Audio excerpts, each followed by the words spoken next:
The cards fluttered slightly in the night breeze. 5 of them, nailed to Harold's front door with rusted tacks. A royal flush in spades.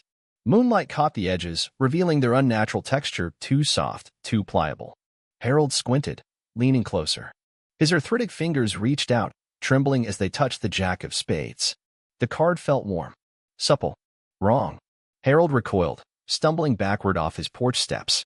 The moonlight shifted, illuminating what he hadn't wanted to see. The edges of the cards were raw, with tiny dried rivulets of what could only be blood. The surface wasn't paper but something else. Something that had once been alive. "Jesus Christ," he whispered, his voice lost in the empty street. The royal flush stared back at him, the ultimate winning hand, mocking him from his own front door. Each card had been meticulously cut from what could only be human skin, the black spade's symbols painted with surgical precision. Harold's heart hammered against his ribs, the familiar rush of adrenaline he hadn't felt since his last high-stakes game 15 years ago. His mouth went dry as desert sand as recognition dawned. Someone knew exactly who he was, what he'd done, and where to find him. The porch light flickered, casting grotesque shadows across the macabre display. Harold stood frozen, unable to look away from the message meant only for him. The house sat at the end of a gravel road, 3 miles from the nearest neighbor. Inside, dust motes danced in shafts of morning light that cut through partially drawn curtains. Harold moved through the cluttered living room, stepping around stacks of old newspapers and books. The walls told the story of a different life, faded photographs of poker tournaments in Vegas, Atlantic City, and underground games across the Southwest. In one photo, a younger Harold grinned beneath a pencil-thin mustache, his arm draped around a beautiful woman with sad eyes. Chips were piled high before him. The woman wasn't smiling. Harold paused before this particular frame, his reflection in the glass superimposing the weathered face of a 68-year-old man over his younger self. Deep lines carved paths from his nose to his mouth. His once sharp eyes had grown cloudy with cataracts and regret. He shuffled to the kitchen, where a half-empty bottle of bourbon stood sentinel beside an unwashed glass. The house smelled of stale coffee and microwave dinners. Harold hadn't bothered to cook properly since Elaine died 7 years ago. The skin cards now lay on his kitchen table, removed from the door at dawn when he'd finally worked up the courage. He couldn't bring himself to touch them again, so he'd used barbecue tongs to place them in a row. The royal flush, 10, Jack, Queen, King, Ace of Spades, seemed to pulse in the morning light. Harold's hand shook as he poured bourbon into the dirty glass. The amber liquid sloshed over the rim, staining the already ringed table. He didn't bother to wipe it up. Once, he'd owned 3 casinos. Once, his name had been whispered with respect and fear in gambling circles from Las Vegas to Macau. Now he lived on Social Security and what remained of his savings, hiding in this forgotten corner of New Mexico, a ghost of the man he'd been. He drained the glass in one swallow, welcoming the burn. The skin cards seemed to watch him with invisible eyes. Outside, the desert stretched toward distant mountains. Harold's neglected garden, Elaine's garden once, struggled against the arid climate. A few stubborn tomato plants and herbs clung to life, more out of spite than proper care. He tended them without knowing why, perhaps the last thread connecting him to her. The morning sun beat down as Harold knelt in the dirt, pulling weeds from around the base of a rosemary plant. Sweat beaded on his forehead, running in rivulets down his temples. His knees ached from the position, but the physical discomfort provided a welcome distraction from the cards inside. The crunch of tires on gravel pulled his attention away from the garden. Harold squinted against the sun, making out the silhouette of an old station wagon crawling up his driveway. Few people came here, the occasional delivery driver, sometimes pastor Mike checking in. This vehicle belonged to neither. Harold stood slowly, brushing dirt from his hands as the car stopped. The driver's door opened, and a woman stepped out. She was perhaps 40, with dark hair pulled back in a severe ponytail. She wore jeans and a plain white shirt, practical clothes for the desert heat. Something about her posture, straight-backed, head held high, struck Harold as familiar. "Mr. Levine?"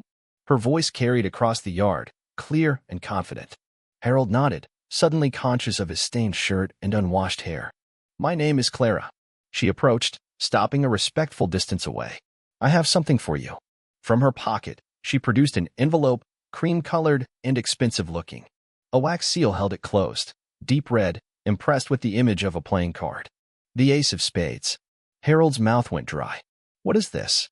"Just a delivery." Clara extended the envelope. "I was asked to place it directly in your hands." Harold took it, the paper heavy between his fingers. Who sent you? Clara's expression remained neutral. The invitation explains everything. She turned to leave, then paused. They said you'd understand once you read it. Wait, Harold called, but Clara was already sliding back into her car. The station wagon reversed down the driveway, leaving a cloud of dust in its wake. Harold stood alone, the envelope burning in his hand like a live coal. Inside, he laid the envelope beside the skin cards on the kitchen table. The wax seal gleamed in the light, an exact match to the ace on the table. Harold broke the seal with trembling fingers and removed a single sheet of heavyweight paper. The message was brief, written in elegant script. The game resumes. Tomorrow night. The Horseshoe Saloon. 10 p.m. The past always collects its debts. Below the message was a symbol Harold hadn't seen in 15 years, a circle containing a stylized pair of dice, the mark of an exclusive gambling circuit he'd once dominated. Harold sank into a chair, the invitation clutched in his hand. The Horseshoe had been abandoned for years, a relic from the town's more prosperous days. He'd played there decades ago, before moving on to bigger stakes and brighter lights. Something stirred in his chest, the old hunger, the craving for the rush that came with risking everything on the turn of a card. He'd sworn never to go back to that life, had promised Elaine on her deathbed. But the skin cards in this invitation weren't offering him a choice. They were a summons. Harold looked at the photographs on his wall, at the faces of people he'd known, beaten, and sometimes ruined. How many of them had he truly wronged? How many might want revenge after all these years? He reached for the bourbon bottle again, but stopped himself. If he was going to face whatever waited at the Horseshoe, he needed a clear head. For the first time in years, Harold felt the fog of resignation lifting. Whatever game was being played, he was already a participant. The Horseshoe Saloon loomed against the night sky, its weathered sign creaking in the desert wind. The building stood alone at the edge of town, a two-story wooden structure that had once been painted red but had faded to the color of dried blood. Most of the windows were boarded up, but light seeped through the cracks, casting thin golden lines across the dirt parking lot. Harold sat in his ancient Buick, engine off, watching. 3 other vehicles were parked nearby, a black SUV with tinted windows, a dusty pickup truck, and Clara's station wagon. The sight of her car made his stomach tighten. Whatever waited inside, she was part of it. He checked his watch. 9:55 p.m. The weight of the moment pressed down on him, making it hard to breathe.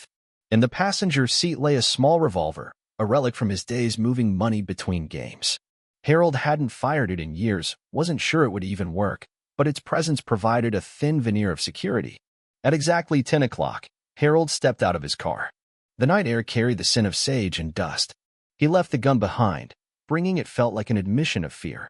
The saloon's front door swung open at his touch, hinges protesting. Inside, the space was transformed. Lanterns hung from exposed beams, casting pools of warm light across a room that had been cleared of debris. In the center stood a large round table covered in green felt, 5 chairs arranged around it. The walls were bare except for a single mirror behind what had once been the bar. 4 people waited, seated at the table. Harold recognized Clara immediately, her posture as rigid as it had been in his yard. Beside her sat an old man with a wild shock of white hair, Tobias Reed, once Harold's closest friend and partner in the casino business. They'd had a falling out over money, accusations of theft that had never been resolved. The third figure was Raymond Chin, a high roller who'd lost millions at Harold's tables before disappearing. The rumors said he'd killed himself, but here he was, older but unmistakable, watching Harold with flat, emotionless eyes. The fourth person made Harold's heart stutter. A woman in her 60s, with silver-streaked dark hair and eyes that mirrored Clara's. Margaret Wilson, Elaine's sister. The woman who'd refused to speak to him at the funeral, who'd blamed him for her sister's lonely final years. Harold, Tobias spoke first, his voice rough with age or whiskey or both. "You're looking well for a dead man." "I'm not dead yet," Harold replied, moving slowly toward the empty chair. "Though someone seems eager to change that." He nodded toward the center of the table, where 5 cards lay face down. Not skin this time, but regular playing cards. "No one here wants you dead," Margaret said, her voice colder than Harold remembered. "That would be too easy." Harold lowered himself into the chair, feeling every one of his 68 years. "Then what is this? Why the theatrics with the cards on my door?" "A reminder," Clara said, speaking for the first time since his arrival. "Of what's at stake?" Harold looked at her more closely, noticing the resemblance to Margaret, to Elaine. Understanding dawned with sickening clarity. "You're Elaine's daughter. From before we met." Clara's expression didn't change. The daughter she gave up because she couldn't raise a child alone after her first husband died. The daughter she found again 20 years ago, only to lose when you dragged her into your mess. The pieces clicked into place. Elaine had reconnected with her daughter shortly before Harold's gambling had spiraled out of control, before he'd leveraged everything they owned on a series of increasingly desperate bets. Before he'd disappeared into the night, leaving Elaine to face the consequences alone. "I didn't know," Harold said quietly. "You never asked," Margaret replied. "You were too busy destroying her life." Raymond's chin cleared his throat.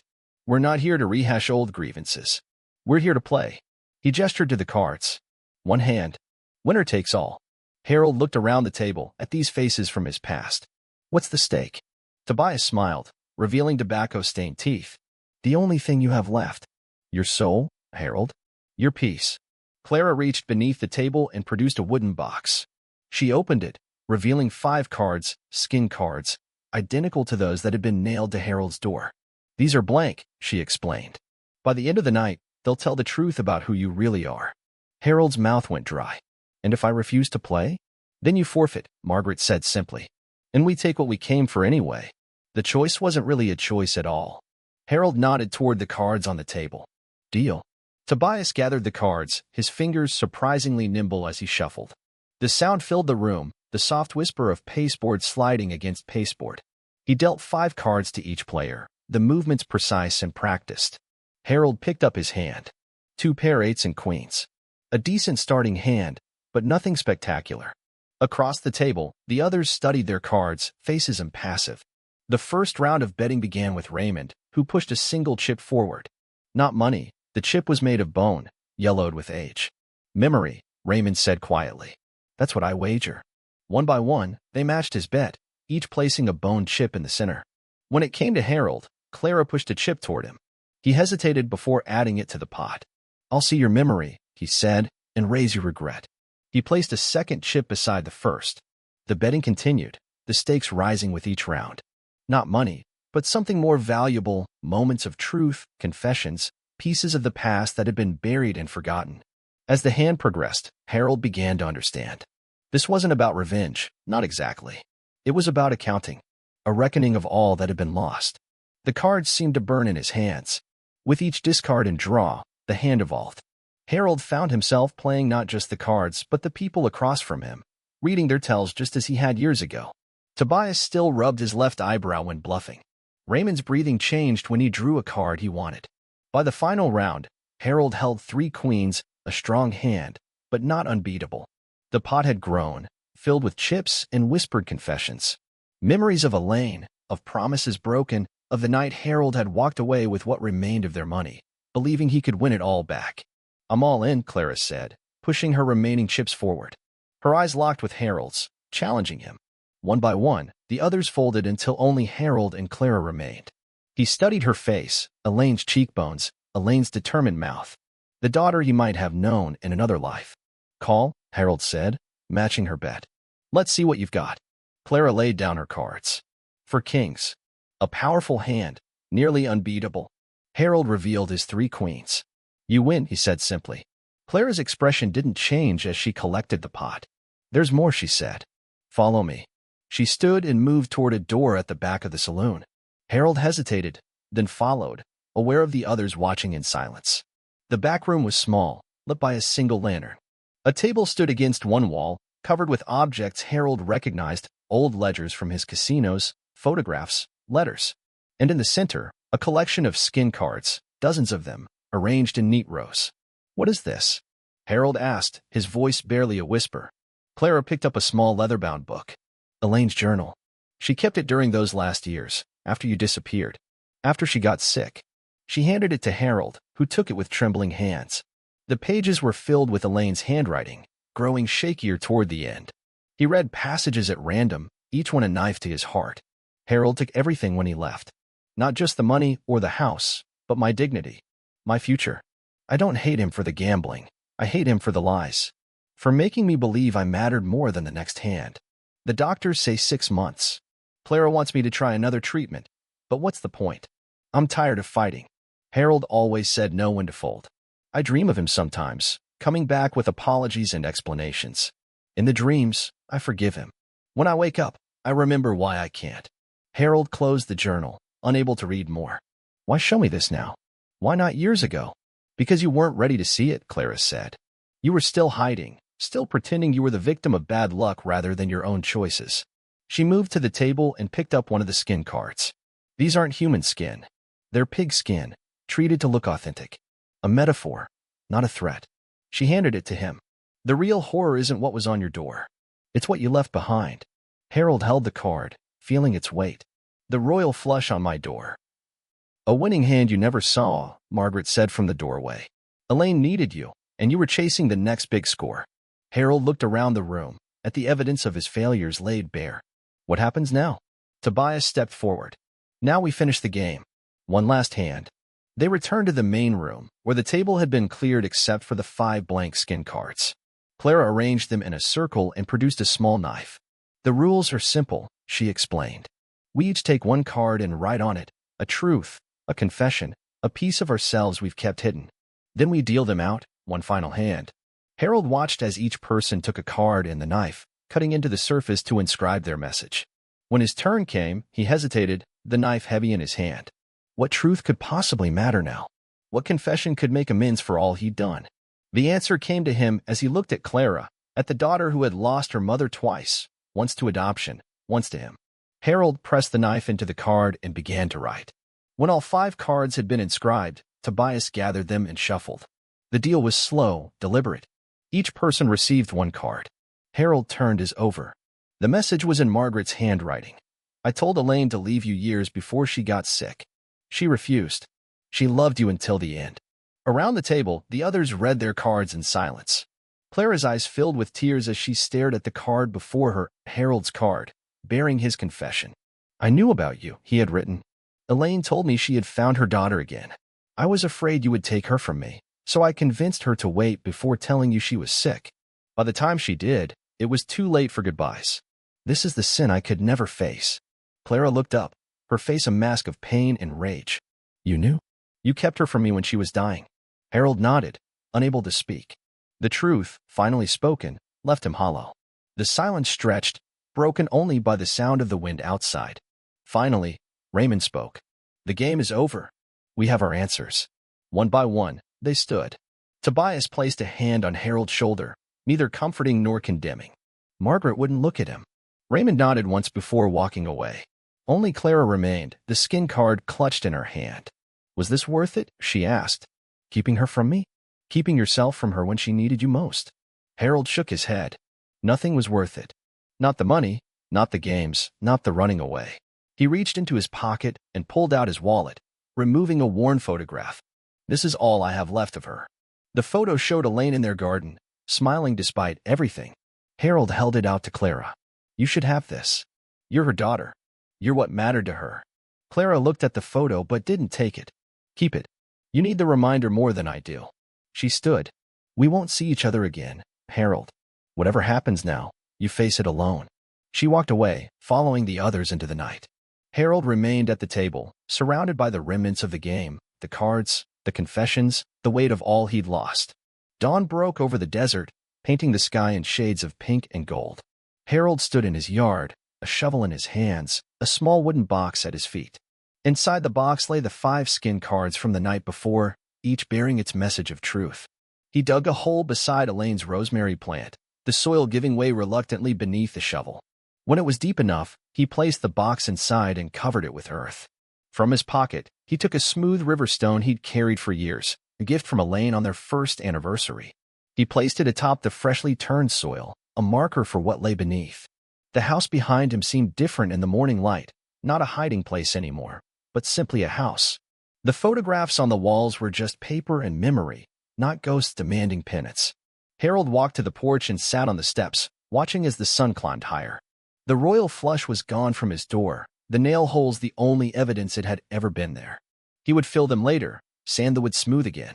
For now, he simply sat, feeling the weight of the night's revelations settling into his bones. There was no winning hand that could change the past, no bluff that could rewrite his failures. There was only this moment and the next, and the choice of how to live them. In the distance, a car approached Pastor Mike's old pickup, right on schedule for his monthly visit. Harold raised a hand in greeting, a small gesture toward whatever came next. The cards were dealt. The game was over. What remained was the long, quiet work of living with the hand he'd been given.